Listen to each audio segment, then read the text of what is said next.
Hi friends, ఈరోజు మనం ఎంతో టేస్టీ గోంగూర మొగ్గలతో పప్పు చేస్తున్నామండి. మార్నింగ్ ఒక వీడియో పెట్టాము. దాంట్లో ఇది గోంగూర మొగ్గలు తినడం వల్ల రోగనిరోధక శక్తి పెరుగుతుందండి. రక్త ప్రసరణ బాగా జరిగేలాగా చేస్తుంది. తద్వారా బీపీని కంట్రోల్ చేస్తుందండి. మరియు గుండె సంబంధిత వ్యాధులని రాకుండా చేస్తుంది. మరియు మన లోపల ఉన్న చెడు కొలెస్ట్రాల్ని నియంత్రించి మనకి ఇమ్యూనిటీ పవర్ని కూడా పెంచుతుందండి. ఈ పప్పుని 2 సార్లు వాష్ చేసుకొని గోంగూర మొగ్గలను బాగా శుభ్రం చేసి వేసుకోవాలి.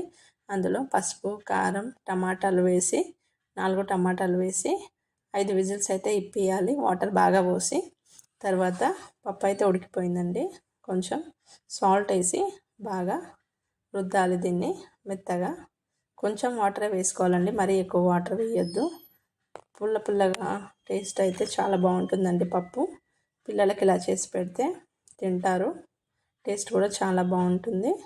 ఒక గిన్నెలో ఆయిల్ వేసుకొని కొంచెం వేడయ్యాక వెల్లిపాయలు 5-6 వేసుకోవాలండి. తర్వాత అవి కొంచెం అయినాక జీలకర్ర, ఎండుమిర్చి వేసుకొని పోపు వేసుకుందాం.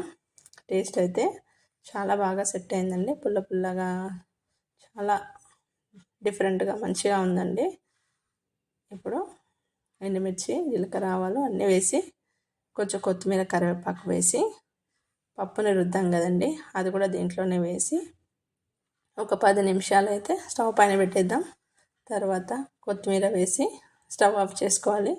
వాటర్ అనేది మరీ ఎక్కువ వేయొద్దండి, కొంచెం చూసి వేసుకోవాలి. టేస్ట్ చాలా బాగా సెట్ అయింది. మీరు ఒకసారి ఇలా ట్రై చేసి చూడండి. ఎన్నో పోషకాలు ఉన్నాయి కాబట్టి ఈ గోంగూర మొగ్గలను కూడా పప్పులో చేస్తారండి. కొంతమంది పచ్చడి చేస్తారు.